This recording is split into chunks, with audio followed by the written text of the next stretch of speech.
Assalamualaikum Ustadz, selamat siang Ustadz. Terima kasih untuk diluangkannya waktu bagi saya untuk wawancara Ustadz hari ini selaku Kepala Sekolah SD Nurul di Padang Sidimpuan, yang juga termaksud menjadi idola saya ketika pengambilan keputusan, di mana ini berkaitan dengan tugas saya Yunita Lestari Gulo sebagai calon guru penggerak, di mana kami di sini menemukan pada modul 3.1 yaitu cara pengambilan keputusan yang bijak dan universal.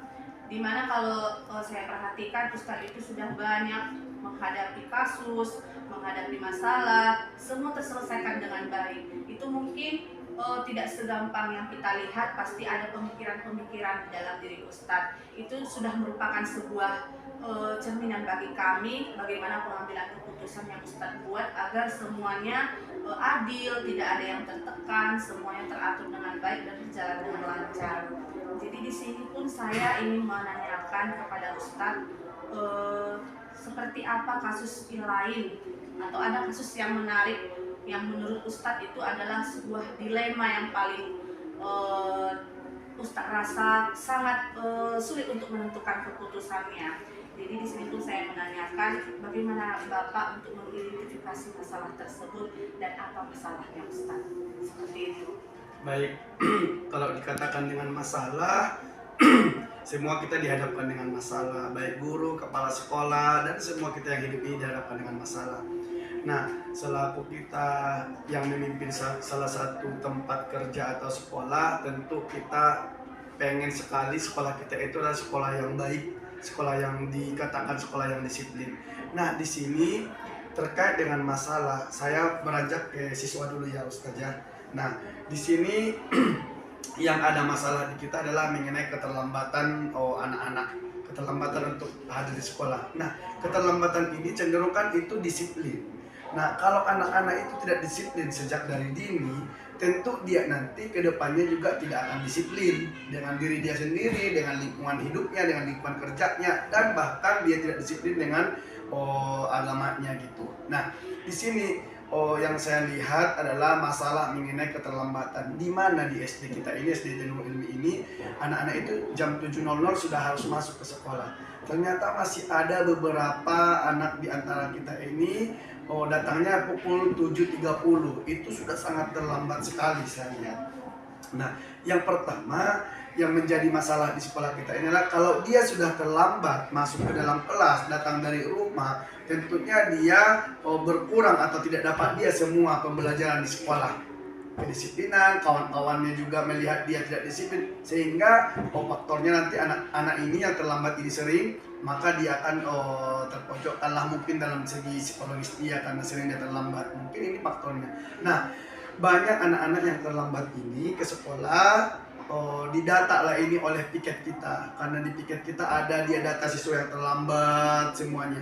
Nah, didata lah ini, dikasihlah poin ini kepada anak-anak yang terlambat, baru diidentifikasi lah anak-anak ini kenapa bisa terlambat, apakah dari faktor anak ini atau faktor dari orang tua. Nah, kedua ini harus kita samakan.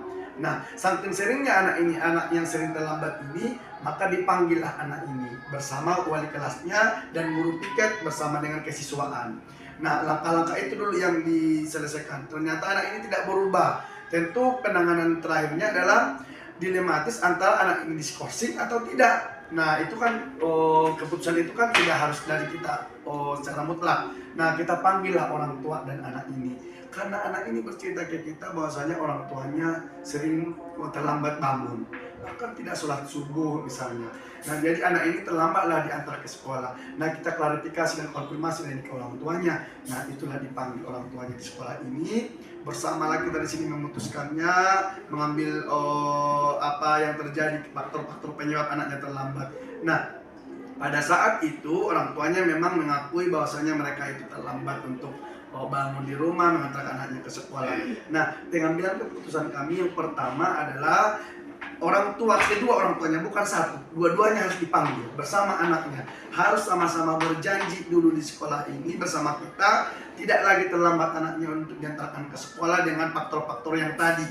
Maka setelah kami sepakat dan udah disampaikan ke orang tua semua, diambillah keputusan bahwasanya kalau anaknya sekali lagi terlambat dengan indikator bukan sakit atau yang bukan hujan atau yang lainnya, maka akan diambil kesimpulan bahwasanya anak tersebut akan diskorsing untuk belajar di sekolah ataupun dikasih hukuman, mungkin hukumannya yang tidak fisik, mungkin menghafal Al-Quran atau yang lainnya, baru disampaikan ke orang tua yang seperti itu.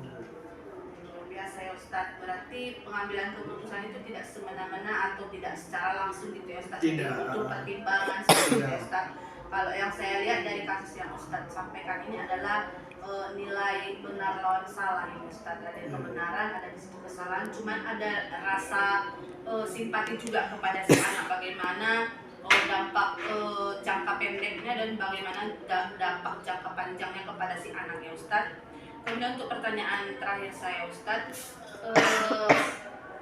menurut Ustadz apakah ada faktor atau orang yang membantu Ustadz dalam pembentukan keputusan akhir untuk setiap kasus yang Ustadz hadapi? Tentu ada, karena kita kan di sini yang namanya kita manusia di sini bersosial. Tentu ada kolaborasi yang baik.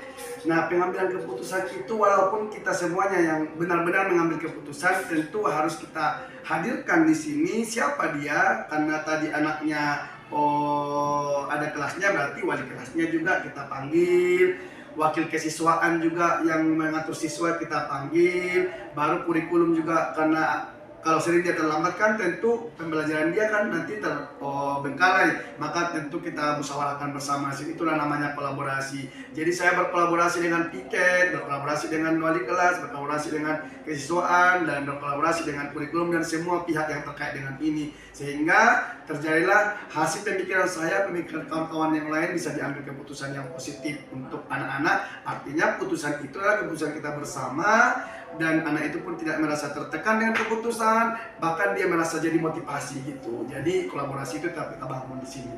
Mantap Ustaz.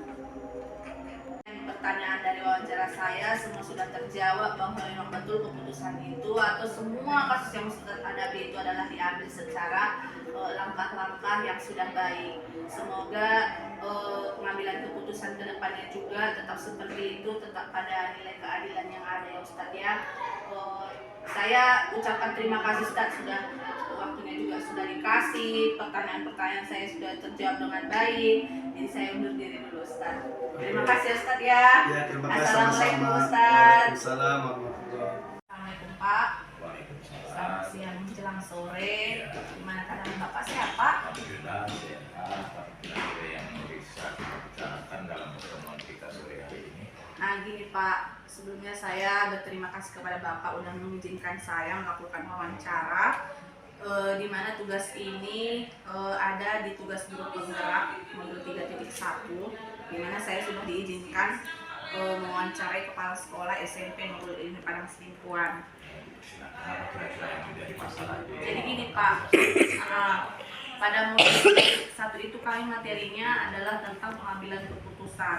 Jadi kami di situ ditugasi untuk menilik atau melihat bagaimana cara kepala sekolah yang ideal, kepala sekolah yang kami idolakan, itu bagaimana cara pengambilan keputusan. Seperti yang kita lihat bahwa kepala sekolah itu banyak sekali melihat, mengalami, atau bahkan memutuskan sesuatu hal yang dilema, baik dia kasus guru, kan Pak, apalagi guru ya Pak, banyak dia masalahnya. Jadi di sini yang mau saya tanyakan itu Pak, bagaimana Bapak dapat mengidentifikasi kasus-kasus yang ada pada guru, baik dia dilema etika Bapak atau rujukan moral? Ya, baik. Terima kasih Bu Tari. Ini merupakan kelompok manajer daripada kepala sekolah. Salah satunya adalah kebijakan dalam pemecahan suatu masalah. Jadi dalam kebijakan pemecahan suatu masalah itu ada beberapa hal yang dilihat atau diperhatikan oleh kepala sekolah. Pertama sekali yang dilihat oleh kepala sekolah itu ada beberapa aspek ataupun beberapa hal yang dialami oleh warga sekolah. Yang dikatakan warga sekolah itu ada guru, ada siswa, ada petugas keamanan, kebersihan, perpustakaan, dan pendidikan yang lain. Jadi biasanya itu dikaitkan dengan dilema. Ya. Dilema itu berarti dua hal yang pada satu sisi sama lain itu memiliki nilai sama. Artinya kadang-kadang ada benar dengan benar, salah dengan salah. Jadi untuk mengetahuinya kita harus memilah-milah dulu mana yang menjadi dilema dan mana nanti itu yang menjadi hal rujukan moral. Jadi kalau hal rujukan moral itu kita harus menentukan keputusan antara dua hal yang berbeda, benar salah atau salah benar. Jadi kalau hanya dilema saja benar-benar, tetapi meskipun sudah dikatakan dia benar-benar, kondisi benar keduanya, tapi pada satu sisi itu harus kita salahkan. Ya, kalau kita salahkan, misalnya dalam matematika jika X maka Y, tidak harus jika X maka X kuadrat. Nah, berarti kita harus pilih dulu di mana faktor yang menyebabkan dia menjadi dilema, sehingga nanti kita mengarah kepada rujukan moral. Karena kalau dalam rujukan moral itu memutuskan dua hal, satu yang dianggap benar dan lagi yang dianggap salah. Misalnya ada beberapa hal dalam kebijakan pengambilan sebuah keputusan. Setelah kita memilah-milah, tetapi yang paling sulit ini dihadapi oleh para kepala sekolah dalam kompetensi manajerialnya, yaitu adanya dilema etika. Artinya dilema etika di situ yang mengarah nanti kepada bagaimana seorang pemimpin itu melakukan bujukan moral. Artinya bahwa kondisi yang paling berat dalam pembujukan moral untuk memecahkan dilema etika itu adalah ada guru yang memiliki paradigma ortodok. Artinya paradigma ortodok itu guru itu hanya memposisikan pada kondisi yang lama. Dia itu tidak mau berubah meskipun sudah dilakukan beberapa bujukan-bujukan moral oleh kepala sekolah.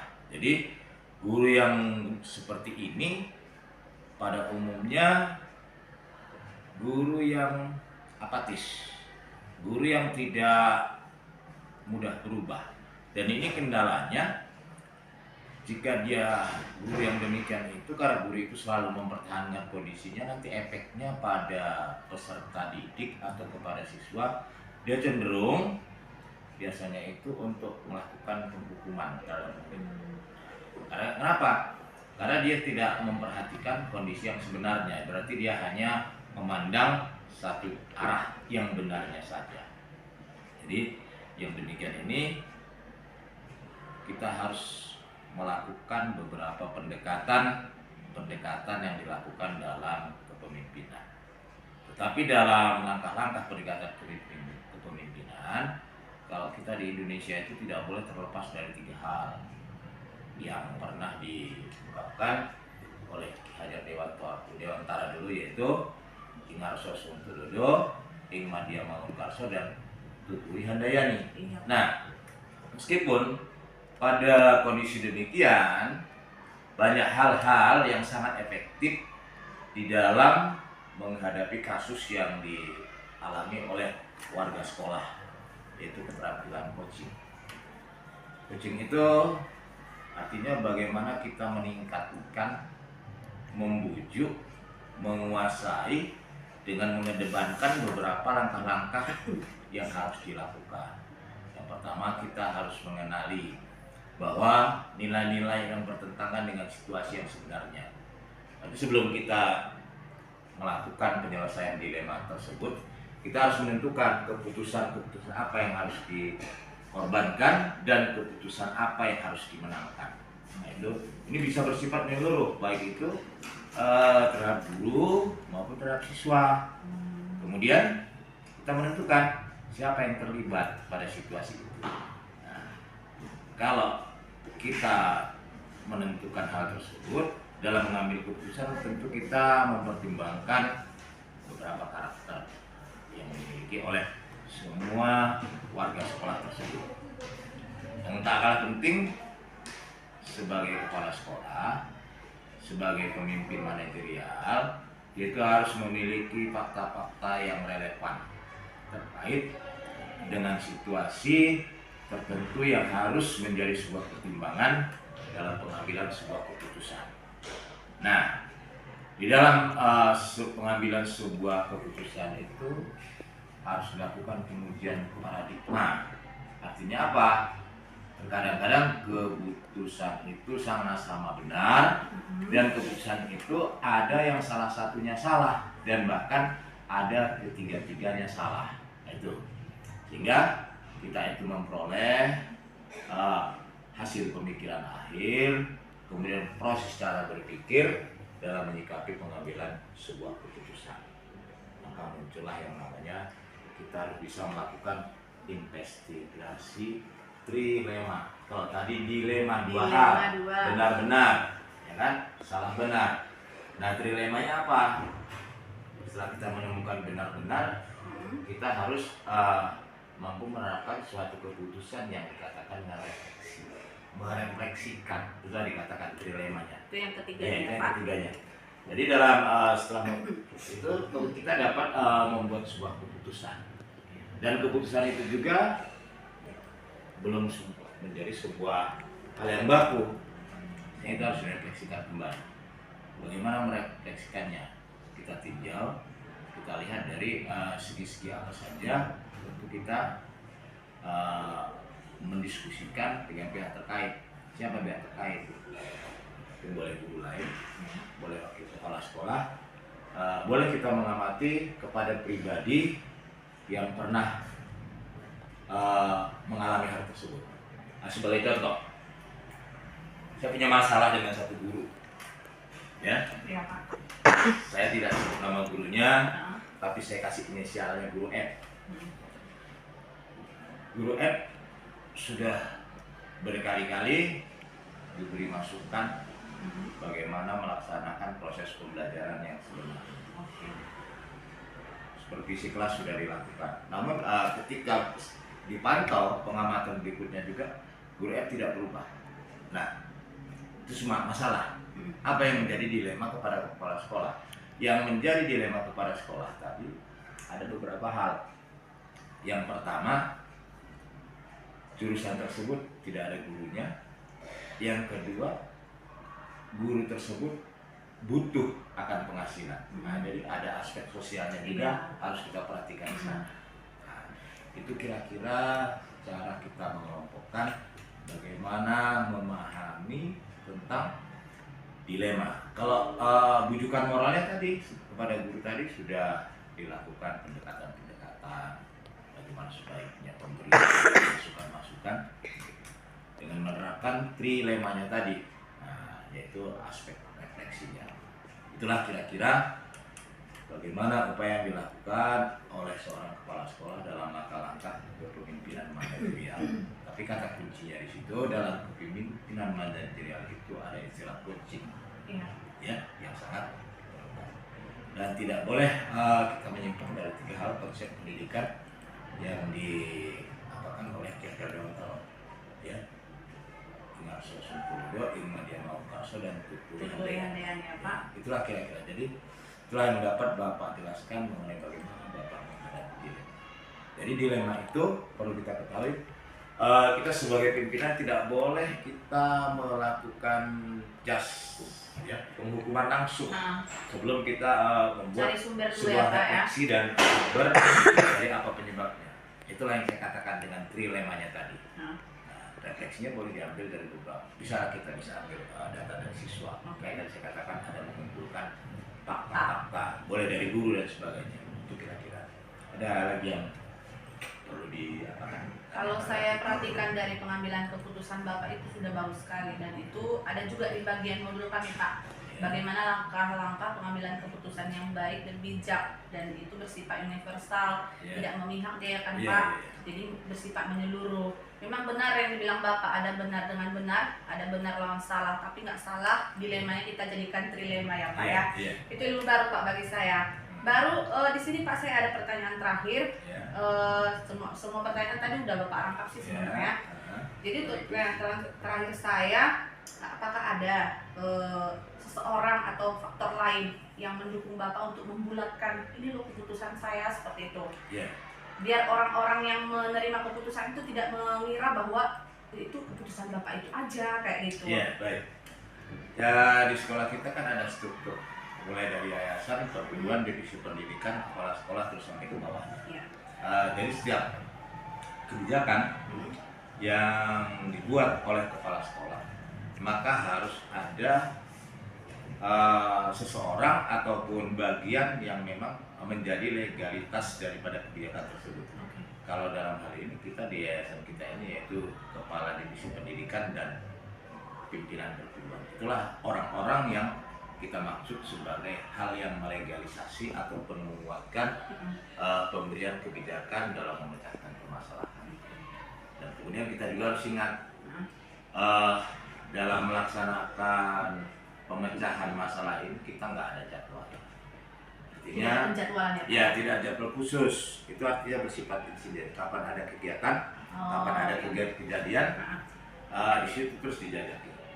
Tapi macam-macam modelnya, macam-macam model yang bisa dilakukan oleh kepala sekolah. Tapi hal-hal yang perlu dilakukan yaitu etika bujukan moral tadi. Nah, kadang-kadang bukan berarti kalau ada masalah kepala sekolah itu tidak memanggil gurunya langsung, berarti berarti tidak ada masalah, tidak menyelesaikan masalah maksud saya, tapi itulah faktor bujukan moral. Jadi yang dikatakan bujukan moral di situ kita tidak boleh menjustik seseorang langsung. Nah, kadang-kadang ada kesalahan guru, kita diamkan, kita amati, karena ada faktor psikologis yang perlu diperhatikan saat kejadian. Nah, jadi kalau kita tidak mengedepankan faktor psikologis, maka kita langsung membuat justik keputusan. Jadi sebenarnya dalam pimpinan manajerial tidak boleh seperti itu. Nah, itu yang dapat saya jelaskan. Oke Pak, ternyata banyak juga ya Pak masalah yang sudah dipertimbangkan sedemikian rupa sehingga keputusan itu tidak dianggap hanya dari sepihak saja gitu ya Pak ya. Harus perhatikan beberapa hal. Dan tadi saya dengar juga bahwa Bapak mengumpulkan beberapa fakta, mengumpulkan beberapa pertimbangan dan orang-orang, yayasan sampai bawahannya juga itu sudah merupakan penguat ya Pak untuk membulatkan sebuah keputusan ya Pak. Jadi dari semua yang sudah saya pertanyakan ke Bapak itu adalah merupakan ilmu baru juga bagi saya Pak untuk penambahan ini. Konsep saya mengenai modul 3.1 ini pengambilan keputusan. Jadi kalau mengenai pertanyaan-pertanyaan yang sudah saya konsep sudah terjawab semua oleh Bapak. Jadi Pak, saya ucapkan terima kasih untuk waktunya. Saya ucapkan terima kasih untuk kesempatannya. Semoga kedepannya keputusan-keputusan yang dibuat adalah keputusan yang bijak dan universal ya Pak ya. Oke, baik, terima kasih kunjungannya. Semoga dalam pendidikan guru penggerak di tahun 2023 ini dapat berjalan lancar, dan selamat untuk bertugas mengembangkan pendidikan.